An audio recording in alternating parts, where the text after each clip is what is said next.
there's this fascinating thing about men. They walk through life wearing this confident armor at work, with friends, even at home sometimes. They project strength, they fix things, they solve problems, they make decisions like they know exactly what they're doing. But when it comes to intimacy, there's a whole hidden side to them that you may have never fully tapped into. And here's the secret many men have: fantasies, positions, experiences, moments they crave deeply but would never actually put into words.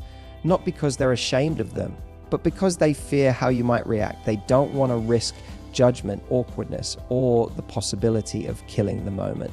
So instead, they keep those thoughts locked away.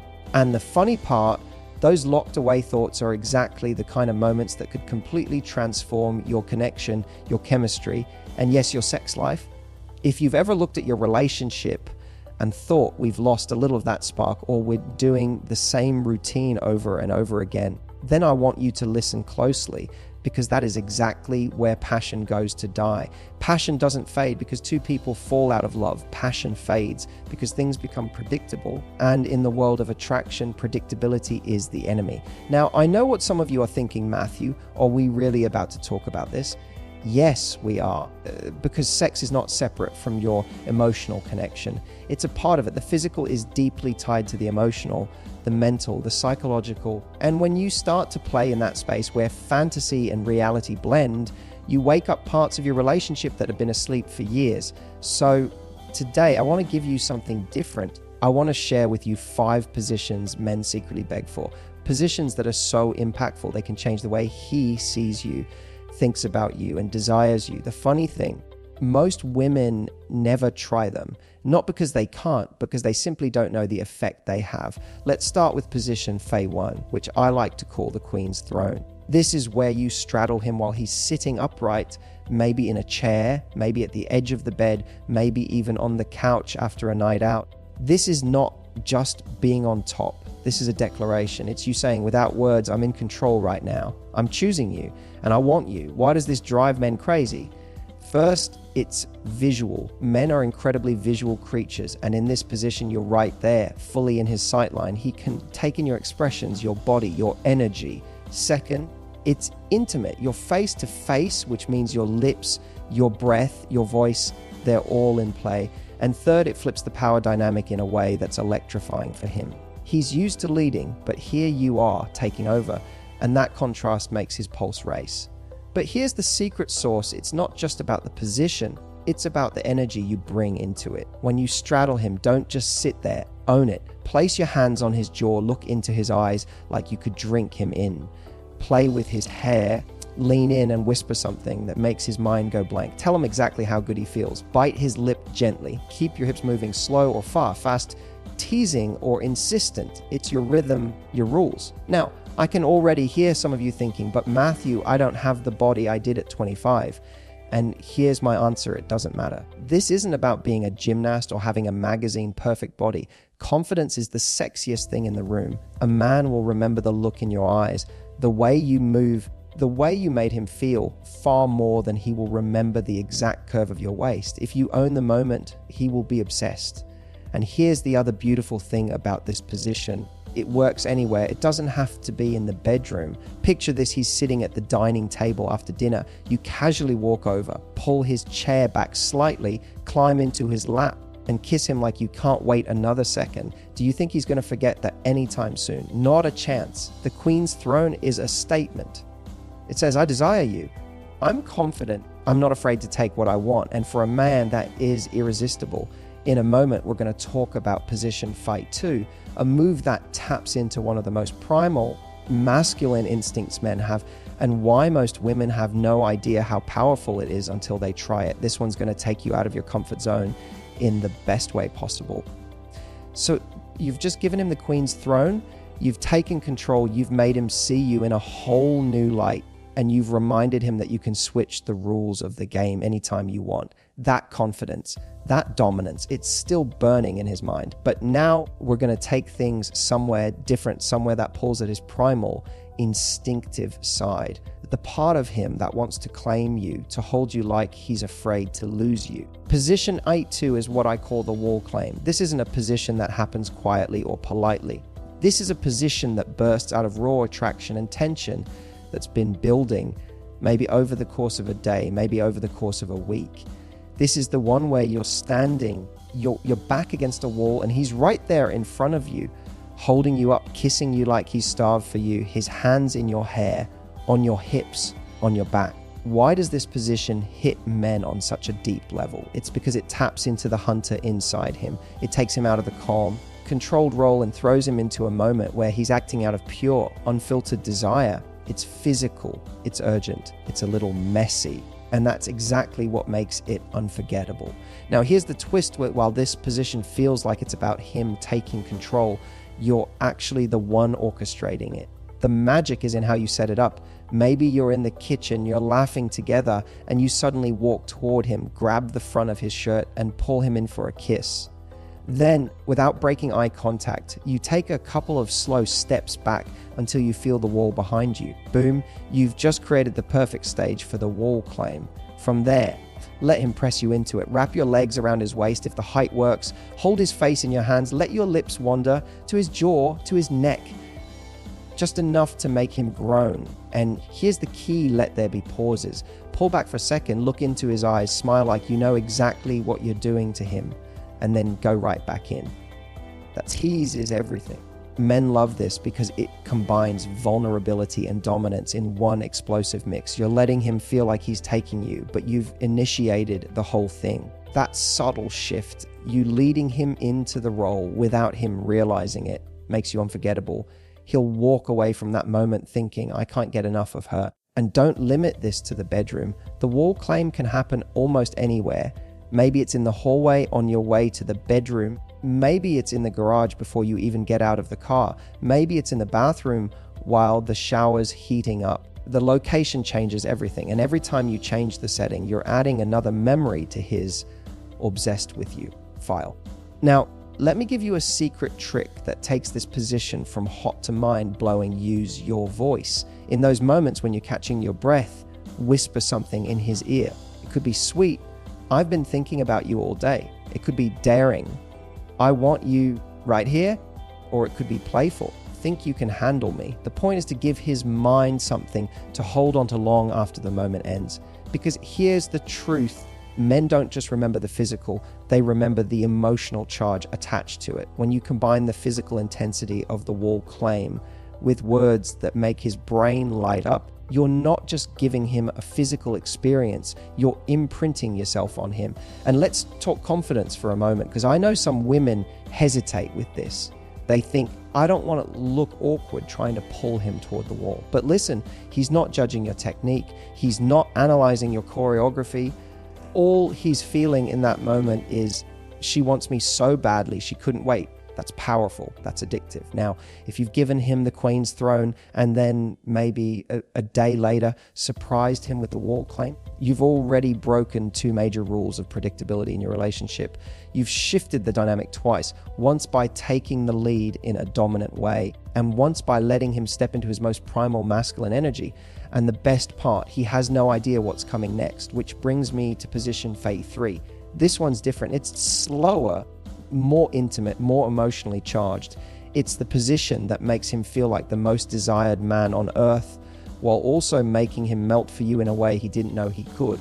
After the wall claim, his mind is already spinning. You've given him urgency, hunger, that sense of, oh, I have to have her right now. But here's where we take all that high-octane passion and slow it down in the most dangerous way possible. This next one isn't about speed. It isn't about pressing up against a wall or riding the wave of adrenaline. This is about intimacy so thick, it feels like the rest of the world disappears. Position A3. I call it the velvet trap. Imagine this, the lights are low, maybe there's a candle flickering somewhere in the background, and you're both already drawn in toward each other. But instead of rushing, you lead him to sit back. You climb onto him, slowly straddling his lap, knees pressed into either side of his hips. Your faces are close enough that you can feel each other's breath, but you don't kiss him immediately. The reason I call it the velvet trap is because from the moment you're on him, he's not going anywhere. Not physically, not mentally. You've got him caged in the softest, most seductive prison imaginable. You take your time here. Realize that this isn't a power move like the Queen's. There isn't the wild urgency of the war claim. This is about making him feel every single second, every single brush of skin, every single glance you give him. Men crave this more than they'll admit. Sure, they fantasize about raw, physical encounters. But this is the moment that melts their armor there. Because when you're sitting on like this, looking into his eyes, moving slow, you're telling him without words, you're the only man in my world right now. Realize that in that kind of focus, that undivided attention, it's intoxicating. Here's where you turn this position from guru, unforgettable eye contact. Don't just glance at him, look at him.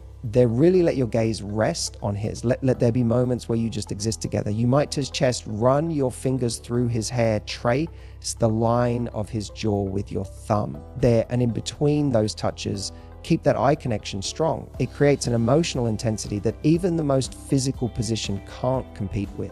And then, and this is important, change your pace unpredictably. Start slow, almost teasing, then speed up for a few seconds, then slow way down again. And that rhythm keeps him locked in because he can't anticipate your next move. Remember, predictability kills attraction, variety feeds it. Now let's talk about your hands. There, while you're in the velvet trap, your hands are free to do so much damage, the good kind of damage. Play with the hair at the nape of his neck. Draw your nails lightly down his back.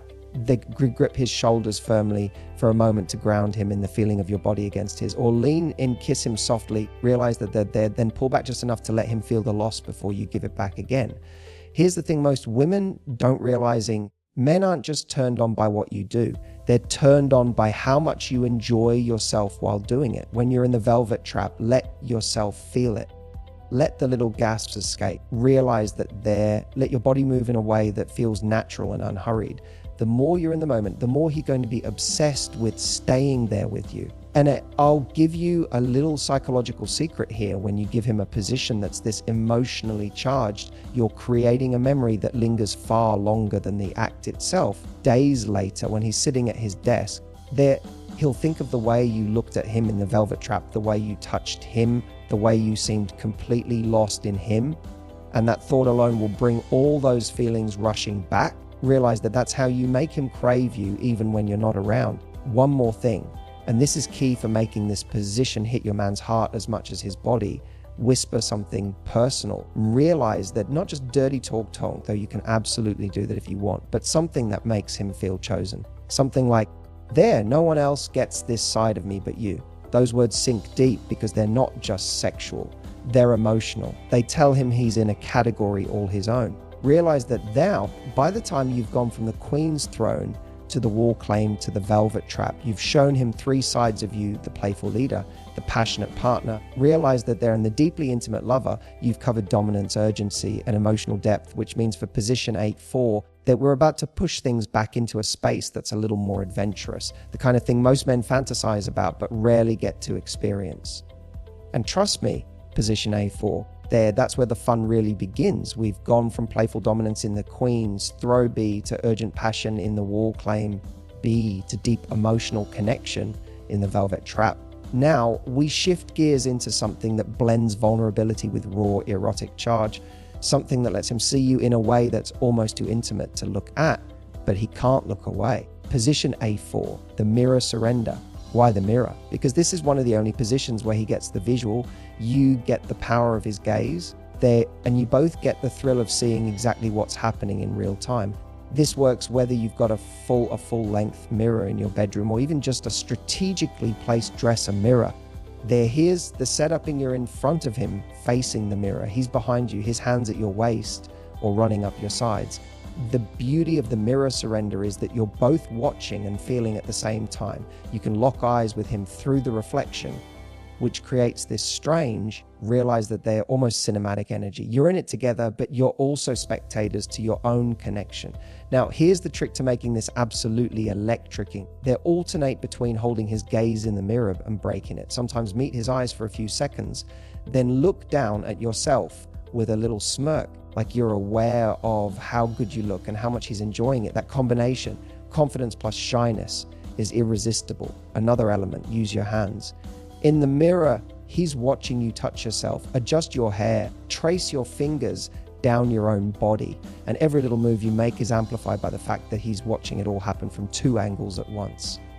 Psychologically, this position taps into something men then don't get very often: the ability to see the woman they're with, every reaction, every change in expression, every breath. It turns him into a mix of lover and audience. And when a man feels like he's been given an all-access pass to you like this, it burns into his memory. One more tip for the mirror surrender: there'd be moments where you seem to forget he's even there. Not literally, of course, but moment you focus entirely on the mirror and on yourself. That sends a subtle but powerful message: I'm enjoying myself as much as you are. That's the part that turns this from a sexy position into an obsession trigger. There, and now we come to the grand finale. Position at 5, the slow burn finale. If you take away nothing else from this speech, take this. Most women underestimate the power of slowing things down right when he's at his peak of excitement. Men are wired for escalation, but when you interrupt that with a slow, almost torturous pace, it flips something in his brain. Suddenly, he's not just turned on, he's desperate. Here's what the slow burn finale looks like. You're in whatever position you both love most, but instead of racing toward the end, you deliberately slow everything down. If you're on top, you take control of the rhythm. Smooth, unhurried, deliberate. If he's on top, you gently hold his hips or chest and set the pace yourself. The magic here is in the pauses. Stop entirely for a second, just long enough for him to realize how much he wants more. Look into his eyes. Smile like you know exactly what you're doing, because you do. Then start again, maybe even slower than before. This is where you blend every skill from the earlier positions: the leadership of the Queen's throne, the urgency of the wall claim, the intimacy of the velvet trap, the visual fire of the mirror surrender, and you pour it all into this final stretch. While you're in the slow burn finale, talk to him, not full sentences, just little charged phrases. There, I'm not done with you yet. You feel too good. Or even just his name, whispered like it's the only word you can remember. Words in this moment carry twice the power they normally would, because his senses are already heightened. And here's the deeper truth about this position: slowing down forces him to feel more. Every touch, every kiss, every move is magnified. And when a man feels that level of sensation with you, it imprints on his memory in a way he can't shake. That's what keeps him coming back. Not just the thrill of the physical, but the way you made him feel completely consumed by you. Now, let's wrap this whole journey into one lasting piece of advice. These 5 positions aren't just about physical technique. They're about what they say to him. Each one sends a different message. The Queen's throne says, I can lead. The wall claim says, I want you now. The velvet trap says, I see you. I choose you. The mirror surrender says, you get to see all of me. The slow burn finale says, I control the moment, and I'll give it to you when I'm ready. When you combine all those messages, you're telling him something even bigger. Realize that I'm the kind of woman who give you experiences you've never had before, and you'll never stop thinking about me. And that, far more than any single move or position, is what makes a man obsessed. So try one tonight, see how he reacts, then try another tomorrow. Within a week, you won't just be the woman he wants in the moment, you'll be the woman he dreams about long after the lights go out. And hey, before you go trying these tonight, if this video made you smile, gave you an idea, or made you think, oh, I'm definitely doing that, then I want you to 2 things. First, hit that like button so I know this kind of content turns you on just as much as it turns him on. And second, click subscribe, because the next video I have coming is going to make your man lose his mind for you in ways you've never seen before. Trust me, you won't want to miss it.